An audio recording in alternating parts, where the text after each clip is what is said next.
ভালো করে আয়। লাঠি নেই তো তো রাধে রাধে বন্ধুরা, তোমরা সবাই কেমন আছো? আশা করি অনেক ভালো আছো। আমরা অনেক ভালো আছি। তো আজকে করব কাপারাঙ্গা মাখা। তো চলো সেই মাখাটাই তোমাদেরকে দেখাই। সো ফাইনালি আমরা চলে এসেছি কাপারাঙ্গা পাড়তে। আমাদের পাড়ার ভিতরে গাছটা আছে। তো দেখতে পারছো আমরা বলে নিয়েছি, তো বললো যে নাও। তো আমরা নিয়ে নিলাম, কাপারাঙ্গাগুলো পারলাম। তো দাদা পারলো, পারার পর দাদা দেখতে পাচ্ছ নামছে, নেমে বলছে আমার শেষ অবস্থা। তো তারপরে কি আর চলে আসলাম আমরা। তো তারপর আমরা দাদা আর আমি চলে যাচ্ছি বাড়িতে। তো দেখতে পাচ্ছই তো ঝাঁকায় আছে কাপারাঙ্গাগুলো। তো বাড়িতে গিয়ে মাখা করব আর তোমাদের সাথে তো অবশ্যই শেয়ার করব। তো চলো, তো ফাইনালি আমরা চলে গাইস, এবার দারুণ একটা ধামাকাদার মাখা হবে। এত ঝাল পরিমাণ যে আমি কখনো এরকম মাখা খাইনি। তো আমিই ঝালটা দিয়েছি। আমার যাইবু প্রচুর ঝাল খায়, এত টক খায় যে মেয়ে ফেল করে দেবে। তো ওই বলেছে যে একটু কাপারাঙ্গা খাবো, পেরে নিয়ে আসো।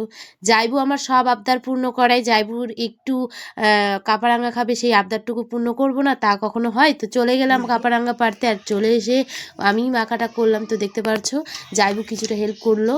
আমরা শিলনোড়ায় বাটলাম না, আমরা এমনি হাত দিয়ে, এবং আমার যাইবু হাতা দিয়ে হাতা সরি নয়, দা দিয়ে কী করে দিল, থেতো করে দিল মশলাটা। আর আমি মেখে নিচ্ছি, দেখতে পারছো কাপারাঙ্গাগুলোকে সুন্দরভাবে আমি কেটে নিয়ে তারপর ভালো করে মেখে নিলাম, তেল দিয়ে দিলাম, যাইবু একটু উপর থেকে লবণ ছড়িয়ে দিল।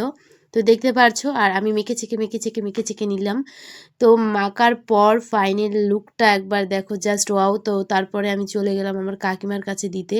কাকিমার এখানে একটা বৌদি হবে, তো তাদেরকে দিচ্ছি। তো ওরা বারবার করছে আমার হাত ধোয়া নেই, তো একটা বাটিতে দে বা কাগজে দে। তো আমি বলছি ঠিক আছে তাহলে পরে খেয়েও, আমরা আগে খেয়ে নিই। তো আমরা চলে এসেছি, ওরা নিল না, পরে ওদেরকে দিতে যাব। তো রেখে দিয়েছি ওদের জন্য সাইডে। তো আমরা এখন খেতে বসে পড়েছি। আমাদের আর তর সইছে না গাইস। তো আবার বলতে বলতে আমারই মুখে জল চলে আসছে। তো দেখতে পারছো যাইবু আমি বসে আছি, আর এখন আমার দাদা আর আমার কাকুর মেয়ে আসতে ওরা আসছে।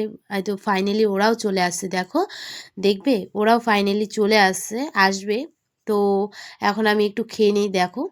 তো এত সুন্দর হয়েছিল খেতে যে আমি ধারণার বাইরে। আমাকেও অনেক মেয়েদের তো কি বলবো, টক জিনিস দেখলেই মুখে জল চলে আসে। দেখতে পাচ্ছ আমার আর একটা দিদি চলে এসেছে।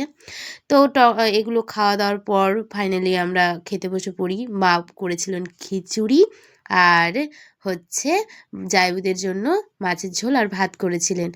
আর দেখতে পাচ্ছ আমি খিচুড়ি আর ঘাটি নিয়ে নিয়েছি। দুর্দান্ত খেতে হয়েছিল, দুর্দান্ত, কি বলবো, অসাধারণ খেতে হয়েছিল, যা তোমাদেরকে বলে আমি বোঝাতে পারবো না। বন্ধুরা, আজকের এই মাখা ভিডিওটা আর মায়ের রান্না খিচুড়িটা তোমাদের কেমন লাগলো অবশ্যই জানাবে, একদম জানাতে ভুলবে না। তো ভিডিওটা কেমন লাগলো অবশ্যই জানাবে। তো আজকের মতো টাটা, ভালো থাকবে।